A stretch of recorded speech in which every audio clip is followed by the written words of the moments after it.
Hello everyone दोस्तों, कैसे हो आप सब। मैं धीराज आप सभी का स्वागत करती हूँ आपके अपने चैनल IQ स्टार्टअप में। दोस्तों, जैसा कि आप सबको पता था, हमने क्लास 9th की पहली चैप्टर यानी कि जो केमिस्ट्री की पहली चैप्टर थी मैटर अराउंड अस, वो हमने शुरू किया था और उसके अंदर हम लोगों ने मैटर की प्रॉपर्टीज़ को समझा था। मैटर क्या होता है, कितने तरह का होता है, वो सारी चीज़ें हमने पिछली वीडियो में देखी थी। आज की क्लास में हम बेसिकली पढ़ने वाले हैं स्टेट्स ऑफ मैटर और उनकी क्या क्या प्रॉपर्टीज़ होते हैं, है ना। कितने तरह के स्टेट्स ऑफ मैटर ये मैंने बताया था पिछली क्लास में भी, लेकिन अब उनकी प्रॉपर्टीज़ के साथ हम देखेंगे कि बेसिकली सॉलिड के क्या गुण हैं, लिक्विड के क्या गुण हैं और गैस के क्या क्या गुण हैं। इन सभी को देखेंगे आज की क्लास में। तो चलिए स्टार्ट करते हैं आज की वीडियो। तो वीडियो शुरू करने से पहले मेरी आप सभी से रिक्वेस्ट है कि यदि आप हमारे चैनल पर नए हैं तो चैनल को सब्सक्राइब कर लें तथा साथ ही बेल आइकन को भी प्रेस कर लें, ताकि आपको हमारी हर वीडियो की नोटिफिकेशन टाइम पे मिलती रहे, लगातार मिलती रहे। तो बात करें अगर हम आज की क्लास की, तो आज की क्लास में बेसिकली हम देखने वाले हैं states of matter and their properties. अलग अलग जो मैटर के स्टेट्स हैं उनके अंदर क्या क्या उनकी प्रॉपर्टीज़ हैं, उनको आज हम डीपली पढ़ेंगे, एक एक पॉइंट को समझेंगे। तो वीडियो में लास्ट तक बने रहिएगा ताकि आपको ये पूरी पॉइंट जो है वो अच्छे तरीके से समझ में आ जाए। तो चलिए देखते हैं। सबसे पहले जानना है कि ये स्टेट्स ऑफ मैटर यानी कि वस्तुएं जो है वो कितने तरीके से रह सकती हैं। आपने वाटर को देखा होगा, वाटर कितने तरीके से रह सकती हैं। अगर उसको हम फ्रिज में डाल दें तो क्या हो जाता है, वो बर्फ़ बन जाता है। अगर उसको हम नॉर्मल टेम्परेचर पे अगर हम घर में रख ले, उसी बर्फ़ को अगर हम निकाल के नॉर्मल टेम्परेचर पे रख देते हैं तो वो क्या हो जाता है, उसको आपने देखा होगा लिक्विड रूप में आ जाता है, वो बहने लगता है ना। और जैसे ही उसी पानी को अगर हम हीट करना शुरू कर दें, अगर हम उसको हीटर पे या फिर कोई गैस पे रख देते हैं, तब क्या होता है कि वो पानी उबलना स्टार्ट होता है और आपको वाटर वेपर उड़ता हुआ दिखेगा वहाँ से। और साथ ही आपको जो पानी जो आपका जिस भी बर्तन में था उसके अंदर क्या होता है कि वो पानी धीरे धीरे कमना शुरू हो जाता है। तो इसका मतलब हम 3 चीज़ समझ में आ रहा है कि जो भी चीज़ें हैं, कोई भी पदार्थ जो है वो बेसिकली 3 फॉर्म्स में रह सकते हैं, है ना। तो पहला जो फॉर्म है वो है सॉलिड, दूसरा फॉर्म है liquid and third one is gaseous. आज हम उन्हीं की प्रॉपर्टीज को पढ़ने वाले हैं।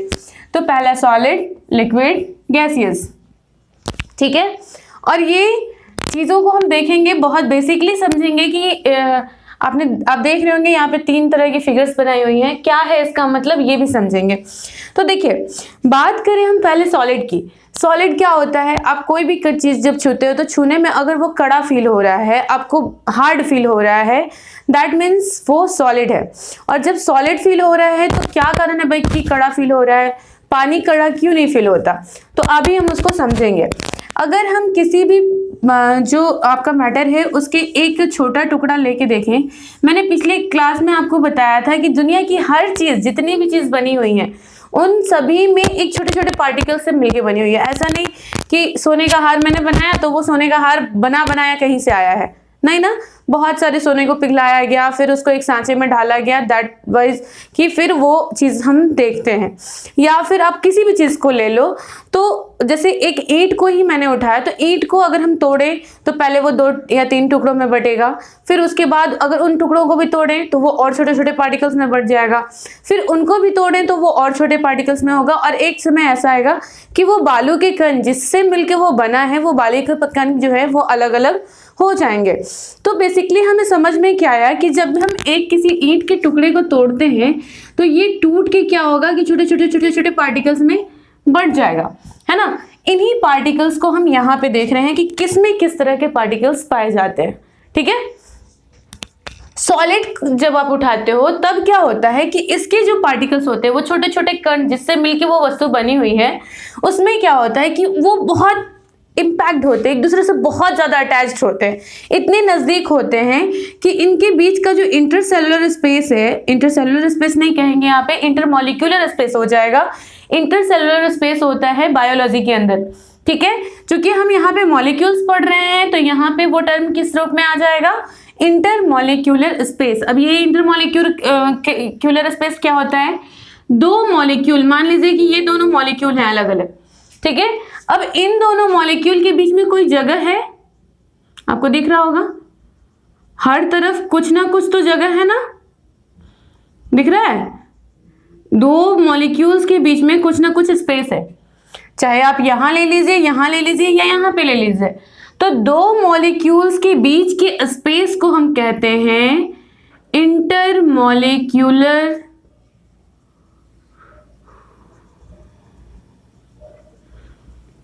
स्पेस। हिंदी में इसको कहते हैं अंतराण्विक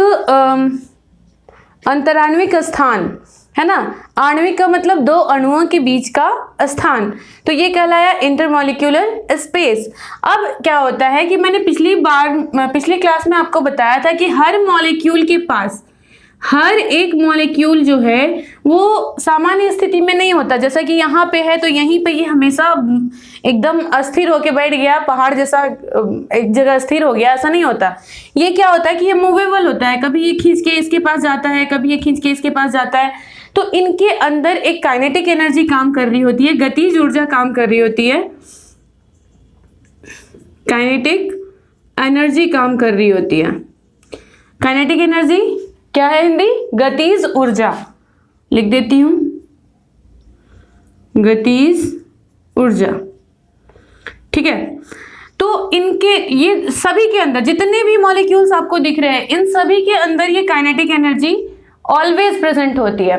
तो जब ये ऑलवेज प्रेजेंट है तब क्या होगा कि सब एक दूसरे को खींचेगा। जिसका पावर ज्यादा रहेगा वो कहेगा ए तू मेरे पास आओ, अगला कहेगा ए तू मेरे पास आओ, यानी कि सब एक दूसरे को खींच रहे होंगे। जैसे हमारे सोलर सिस्टम में सारे ग्रह एक दूसरे से बंधे हुए हैं, वैसे ही यहाँ पर भी हर एक वस्तु के अंदर क्या होता है कि इनके अंदर जितने भी मॉलिक्यूल हैं ये अपने इंटरमॉलिक्यूलर जो फोर्स है, उन फोर्स जहां पे बल काम कर रहा है, जब इन दोनों मॉलिक्यूल के बीच में जो बल काम कर रहा है तो उसको हम कहेंगे इंटरमॉलिक्यूलर फोर्स। फोर्स मतलब बल, जिसको हिंदी में कहते हैं अंतराण्विक बल, ठीक है, इंग्लिश में इंटरमॉलिक्यूलर फोर्स। तो सारे के सारे पार्टिकल्स क्या हो रहे हैं, इनके बीच में इंटरमॉलिक्यूलर फोर्स काम कर रहा है। तो जब इंटरमॉलिक्यूलर फोर्स काम करेगा तो क्या होगा, सब एक दूसरे को खींचते रहते हैं। और जब यहाँ पे क्या है कि यहाँ पे ऑलरेडी स्पेस बहुत कम है ना। जब स्पेस कम है तो क्या होगा कि ये मतलब एक दूसरे से बहुत ज्यादा, जैसे कोई भी दो चुंबक को जितना आप नजदीक लाते हो उसका जो ताकत है काम करने का, खींचने का एक दूसरे को, वो क्या होता है, ज्यादा हो जाता है। आपने देखा होगा यहाँ एक चुंबक को यहाँ रख दे, एक चुंबक को यहाँ रख दे, क्या दोनों एक दूसरे को खींचता है? नहीं खींचता। उसको और नजदीक कीजिए, फिर भी नहीं खींचेगा, लेकिन फिर भी थोड़ा थोड़ा हिलना शुरू हो जाएगा। फिर थोड़ा और नजदीक कीजिए, आप देखिएगा उसका ताकत बढ़ना शुरू हो जाता है। लेकिन जैसे वो नजदीक आता जाएगा उसका जो पावर, मैग्नेटिक पावर जो फोर्स है, मैग्नेटिक फोर्स, वो बहुत तेजी से काम करता है। बिल्कुल इसी तरीके से इन पार्टिकल्स के अंदर भी जो इंटरमॉलिक्यूलर फोर्स है वो भी बिल्कुल इस तरीके से काम करता है। तो चूंकि यहाँ पे ये बहुत नजदीक होते हैं तो क्या होता है कि इनके कण आपस में इतने मतलब जोर से जुड़े होते हैं कि इनको आपको अलग करने के लिए, जैसे चुंबक अगर जुड़ा हुआ है तो उसको अलग करने में हमको ताकत लगानी पड़ती है। देखते हो बहुत ज्यादा फोर्स लगाओगे तब दोनों अलग होगा, है ना।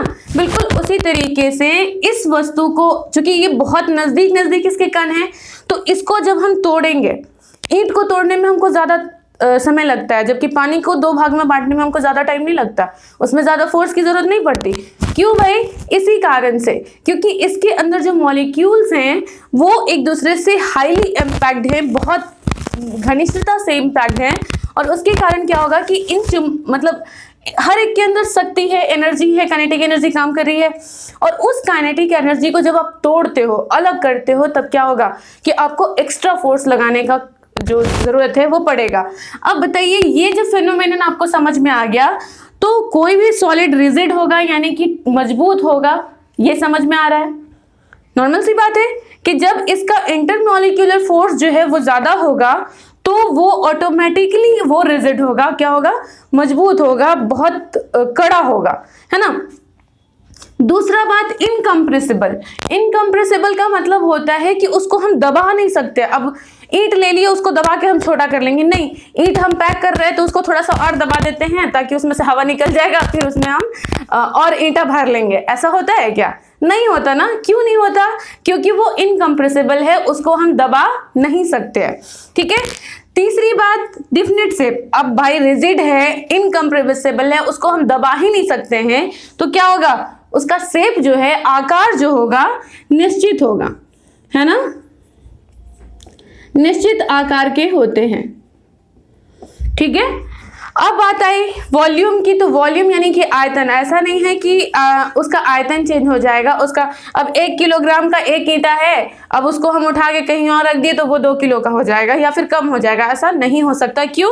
क्योंकि ऑलरेडी इसके जो अणु हैं एक दूसरे से इतने कॉम्पैक्ट हैं कि वो हटेंगे ही नहीं, और जब हटेंगे नहीं तो वॉल्यूम भी सेव होगा, जो शेप है वो भी डिफिनिट होगा, इनकम्प्रेसिबल भी होगा और रिजिड भी होगा। ये सारी चीजें आई थिंक आपको जब इसका फेनोमेनन आप समझ लेते हो तो ऑटोमेटिकली आपको इसके जितने प्रॉपर्टीज हैं वो बहुत क्लियर हो जाएंगे।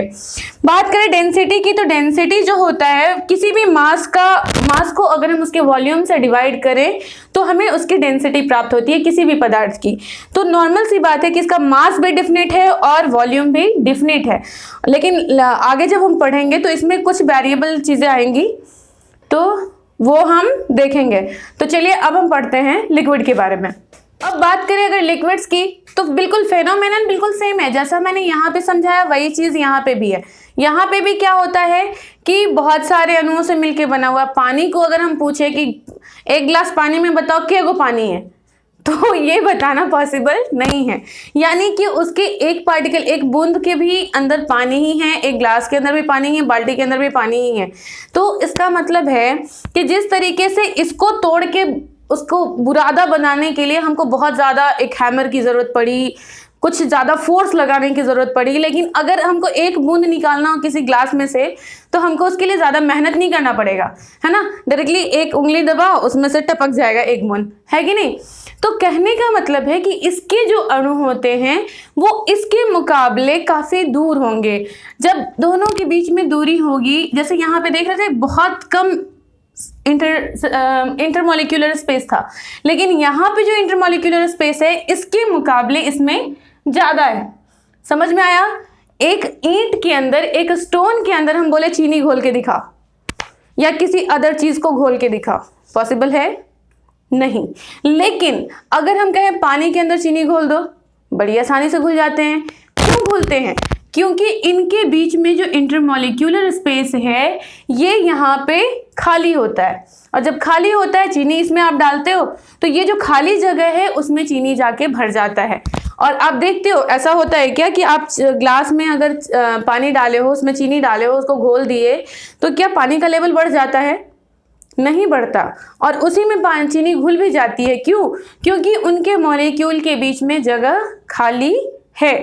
यहाँ पे चूंकि जगह खाली है इसीलिए इसमें कोई भी चीज़ को घोलना आसान होता है। आप चीनी डाल देते हो, नमक डाल देते हो या फिर कुछ और भी उसमें मिलाते हो तो वो घुल जाता है उसमें। आपको उसका लेवल नहीं बढ़ता लेकिन फिर भी उसमें घुल जाता है, मास नहीं बढ़ता फिर भी उसमें घुल जाता है। तो ये घुल के जाता कहाँ है? यही इंटरमॉलिक्यूलर स्पेस के अंदर जाता है। और इसका चूंकि इंटरमॉलिक्यूलर स्पेस थोड़े ज़्यादा है, यानी कि थोड़ी दूरी पे है। अब चुंबक को थोड़ी दूरी पे रखे हैं तो क्या होगा, एक दूसरे को वो अट्रैक्ट तो कर रहा है ना, लेकिन इतना ज़्यादा नहीं कि एकदम उसको मतलब हटाने के लिए हमको बहुत ज़्यादा ताकत लगाने की ज़रूरत पड़े, है ना। बस वही चुंबक वाला काम यहाँ पे भी हो रहा है। लेकिन यहाँ पे क्या था कि चुंबक एक दूसरे से सटा हुआ था, उसको हमको अलग करना था। समझ में आई बात? और यहाँ पे क्या है कि चुंबक है लेकिन थोड़ी दूरी पे है, जिसके कारण इसको अलग करने में हमको उतना ज़्यादा मेहनत लगाने की ज़रूरत नहीं पड़ेगी। तो यहाँ पे क्या होता है कि सॉलिड के मुकाबले लिक्विड के अंदर जो इंटरमॉलिक्यूलर स्पेस है वो क्या होगा, थोड़ा ज़्यादा होगा। तो इंटरमॉलिक्यूलर फोर्स क्या होगा, वो क्या होगा, कम हो जाएगा, है ना। नज़दीक थे ताकत ज़्यादा थी, अटैचमेंट ज़्यादा था, लेकिन जब दूर है अटैचमेंट कम है तो उसको हटाने के लिए भी ताकत लगाने की ज़रूरत कम पड़ेगी। तो इंटरमॉलिक्यूलर फोर्स भी जो इसका होता है वो बहुत सॉलिड के मुकाबले बहुत कम होता है। ठीक है। अब जब कम होगा, जब इंटरमॉलिक्यूलर फोर्स कम होगा तो क्या इसका शेप जो है वो निश्चित रह पाएगा? जो कड़ापन था वो रह पाएगा? नहीं होगा, कहीं भी रखेंगे बह के निकल गया। तो जो बहने की कैपेसिटी आ जाती है इसके अंदर, इसीलिए इसको फ्लूइड कहा गया। फ्लूइड का, अच्छा लिक्विड और फ्लूइड में क्या अंतर है भाई? लिक्विड कहेंगे उन सभी चीज़ों को जिसका शेप निश्चित होगा, वॉल्यूम का मतलब होता है आयतन, हिंदी वालों को भी समझ में आ जाए। वॉल्यूम का मतलब होता है आयतन, तो डेफिनेट वॉल्यूम होगा, लेकिन अगर शेप नन मतलब फिक्स नहीं है तो that is called liquid. Clear? Fluid क्या है? अब फ्लूइड तो भाई बहने की कैपेसिटी, तो बहने की कैपेसिटी तो हवा के अंदर भी होती है, एयर के अंदर भी है ना, ऑक्सीजन के अंदर भी है, कार्बन डाइऑक्साइड के अंदर भी है, लेकिन उसका जो न वॉल्यूम निश्चित होता है न शेप निश्चित होता है। तो फ्लूइड दोनों होंगे, गैस भी और लिक्विड भी, ठीक है, लेकिन फ्लूइड के अंदर सॉलिड नहीं आता। फ्लूइड बहने की कैपेसिटी को डिनोट करता है, तो बहने की कैपेसिटी चूंकि लिक्विड के अंदर भी है और गैस के अंदर भी है, तो ये दोनों जो होंगे फ्लूइड कहलाएंगे, लेकिन लिक्विड कभी गैस नहीं हो सकता। तो ध्यान रखिएगा, फ्लूइड अलग चीज़ है, लिक्विड अलग चीज़ है। फ्लूइड का मतलब ही होता है बहने की कैपेसिटी रखने वाला, यानी कि बहने वाला। अब बहने वाला तो भाई हवा भी बहता है और साथ में पानी भी बहता है, तो दोनों अलग अलग हैं, लेकिन फ्लूइड दोनों हैं। क्लियर? अब बात करें कि इसका वॉल्यूम जो होगा वो निश्चित होगा, आयतन निश्चित। क्यों? क्योंकि अब 1 किलो दूध आप लेके आते हो, वहाँ से नाप के जब दिया जाता है तो क्या घर आते आते थोड़ा कम जाता है क्या? नहीं ना। क्यों नहीं कम था? क्यों? क्योंकि वो भी उसका वॉल्यूम जो है, भले ही उसका शेप अलग हो गया, वो जो नपना होता है उस नपने से आपके केतली का जो आकार है उसका आकार उसने ले लिया, लेकिन उसका जो वॉल्यूम था, आयतन था, वो निश्चित है। ठीक है? और बात करें इनकम्प्रेसिबिलिटी की, तो अब ऐसा नहीं कि 1 लीटर दूध है तो उसको हम दबा के और थोड़ा कम उसमें और दूध भर सकते हैं, ऐसा नहीं। 1 ग्लास वाटर को आप और दबा के उसमें से जो और भरना है उसमें नहीं भर सकते। ठीक है? तो ये लिक्विड की कुछ प्रॉपर्टीज थी। अब देखिए, गैस के बारे में बिल्कुल सेम फेनोमेनन यहाँ पे भी काम करेगा। जिस तरीके से यहाँ मॉलिक्यूल थे, यहाँ मॉलिक्यूल थे, यहाँ भी मॉलिक्यूल होंगे। अब ऐसा नहीं कि हमारे एटमॉस्फेयर के अंदर ऑक्सीजन मॉलिक्यूल केवल 1 या 2 है, नहीं, क्योंकि इतने सारे लोग सांस ले रहे हैं, तो ऑक्सीजन मॉलिक्यूल, आपको पता है हमारे एनवायरनमेंट के अंदर 21% जो है वो आपका ऑक्सीजन भरा हुआ है। तो वो ऑक्सीजन कैसे भाई एक एक व्यक्ति के नाक तक पहुंच रहा है? कैसे पहुंच रहा है ये? तो कैसे पहुंच रहा है? बिकॉज ऑफ, क्योंकि इसके मॉलिक्यूल जो होते हैं, कोई भी गैस जो है, इसका मॉलिक्यूल जो होता है, इसके बीच में जो स्पेस है, इंटरमॉलिक्यूलर स्पेस, ये काफ़ी ज़्यादा होते हैं। आप यहाँ देख सकते हो कितना ज़्यादा है। सॉलिड्स के बीच में बहुत कम था, इसके बीच में थोड़ा ज़्यादा था, लेकिन यहाँ की बात करें तो ये तो पूरे बिखरे हुए हैं, है ना। तो चूंकि इनका इंटरमॉलिक्यूलर स्पेस बहुत ज़्यादा होता है, तो इंटरमॉलिक्यूलर जो फोर्स है वो भी बहुत ही कम होता है। एक दूसरे से ये चिपकते नहीं, जितना जल्दी एक दूसरे से भागने के लिए सोचते हैं, फ्री होना चाहते हैं, है ना। जैसे प्लूटो हमारे जो सोलर सिस्टम था, वो चूंकि सन से बहुत दूर था, उसका ग्रेविटी पावर इतना दूर हो गया कि वो क्या हो गया, धीरे धीरे हमारे सोलर सिस्टम से ही बाहर हो गया। बिल्कुल इसी तरीके से ये क्या करते हैं, ये बिल्कुल भागते रहते हैं एक दूसरे से, नज़दीक आने का नाम ही नहीं है। चुंबक का जो गुण था ना, वो अब यहाँ पे काम नहीं कर रहा, बिल्कुल ये फ्री है, एकदम फ्री, है ना। तो ये क्या होता है, अब जब फ्री इतने ज़्यादा हो गए तो क्या होता है कि इसका ना कोई निश्चित वॉल्यूम होता, आयतन भी इसका निश्चित नहीं होता, ना ही कोई निश्चित शेप होता है। अब शेप कहाँ से सेम होगा? अब एक फैमिली है, एक आदमी इधर भागे, एक आदमी उधर भागे, एक आदमी उधर भागे, तो क्या उसकी फैमिली संगठित होकर चल पाएगी? वो अपनी मर्जी का कर रहा है, वो अपनी मर्जी का कर रहा है, वो अपनी मर्जी का कर रहा है, तो कैसे चलेगा? नहीं हो पाएगा ना। तो बिल्कुल गैस के अंदर बिल्कुल वही चीज़ है। यहाँ पे क्या हो रहा है कि फैमिली पूरी तरह से संगठित है, एकदम संयुक्त फैमिली टाइप यहाँ पे है, लेकिन मतलब उतना ज़्यादा संयुक्त नहीं है। यानी कि यहाँ पे अब एकल फैमिली हो गए, 4 लोग हैं, 4 लोग मिलके चला रहे हैं। लेकिन यहाँ पे हो रहा है भाई, कोई किसी का बात नहीं मानेगा, हम अलग, तुम अपना सोच अपना पास रखो, तुम अपना सोच अपना पास रखो।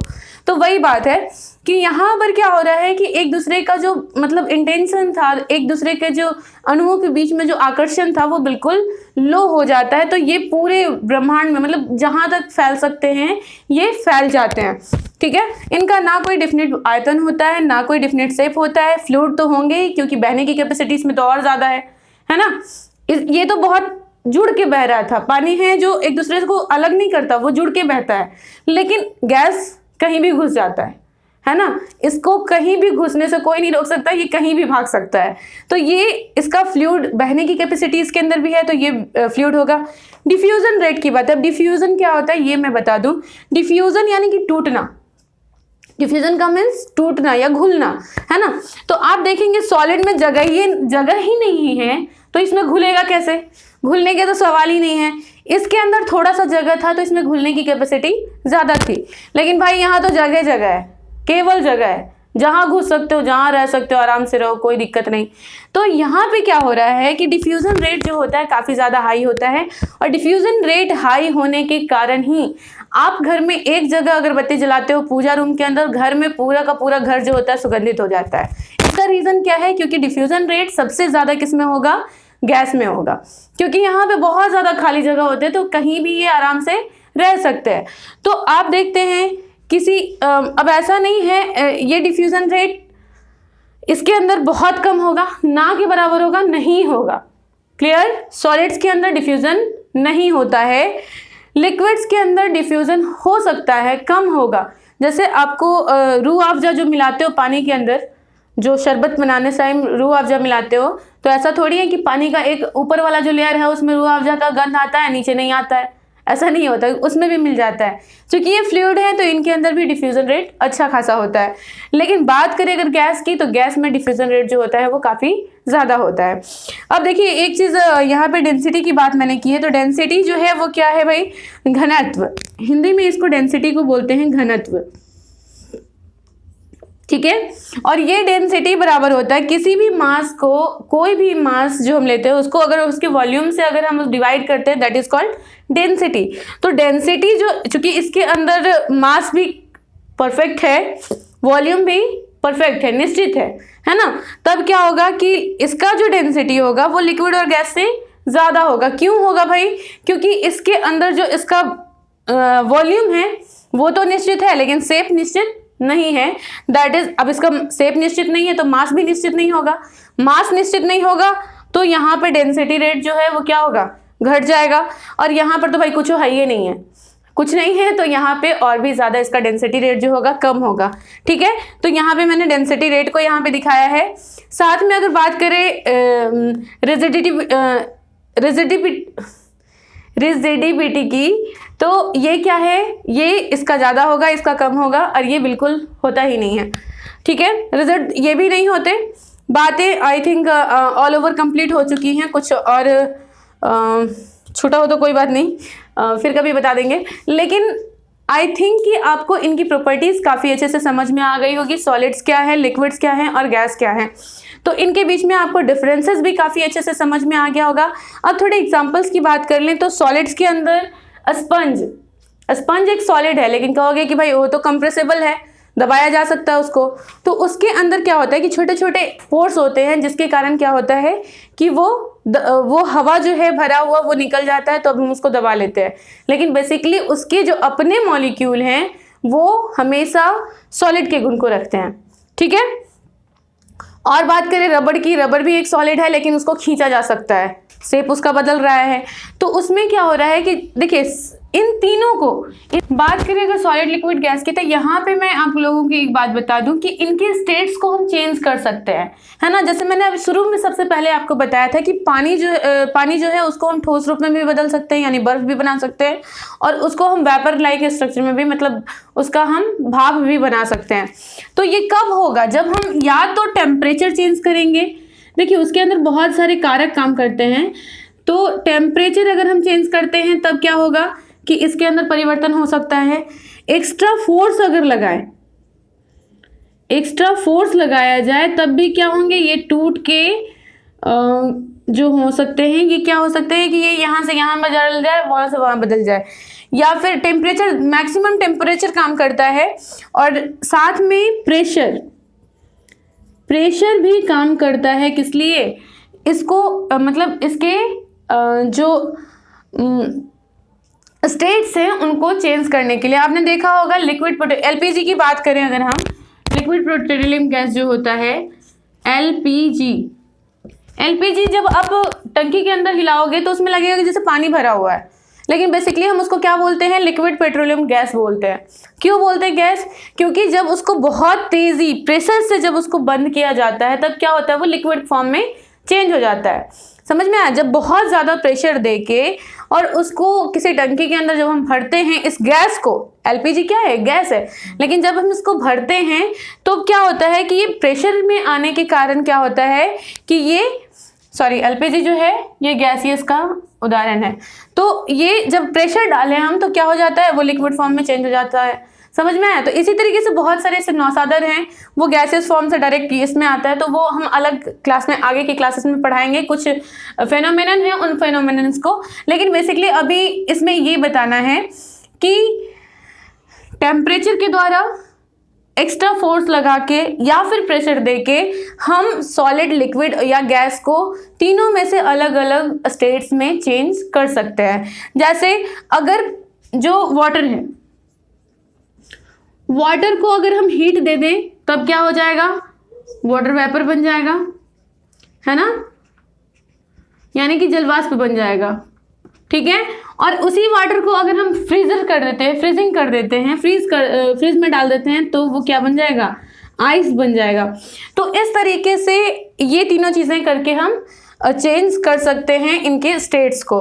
और यहाँ पे मैंने कुछ उदाहरण दिए, जैसे स्पंज और रबर। रबर की बात कर रहे थे हम, तो रबर में जो होता है वो क्या होता है, जब हम एक्स्ट्रा फोर्स लगा रहे हैं तो क्या होगा, वो फैल रहा है, उसकी आकृति बदल रही है। लेकिन जैसे ही हम उसका फोर्स हटा देते हैं, अपना जो एक्स्ट्रा फोर्स है उसको हटाते हैं, तो देखते हो अब वापस वो रबर जो है अपनी स्थिति पहले वाली स्थिति में आ जाता है। तो इसीलिए इसको क्या किया गया, रबर को भी सॉलिड के बेस पे ही रखा गया। तो आई थिंक आपको ये पूरा जो पॉइंट है स्टेट्स ऑफ मैटर और उसकी प्रॉपर्टीज, ये काफ़ी अच्छे से समझ में आ गए होंगे। अगर हमारी वीडियो आपको पसंद आ रही है तो वीडियो को लाइक कीजिए, साथ ही अपने दोस्तों के साथ शेयर करना बिल्कुल मत भूलिएगा, क्योंकि शेयर से ही क्या होगा कि हमारे पढ़ाने का जो मोटिव है वो आप तक पहुंच पाएगा। तो वीडियो को शेयर कीजिए, और साथ ही अगर आपको इन टॉपिक से रिलेटेड कोई भी कमेंट्स आता है, मतलब कोई भी क्वेश्चन अगर बाकी रह जाता है मन में, तो आप हमें कमेंट बॉक्स में या फिर हमारे जो सोशल साइट्स के जो लिंक्स हैं, जो पेजेस हैं, वहाँ पे आप हमें फॉलो कर सकते हो। तो मिलते हैं नेक्स्ट वीडियो में, तब तक के लिए बाय बाय, टेक केयर।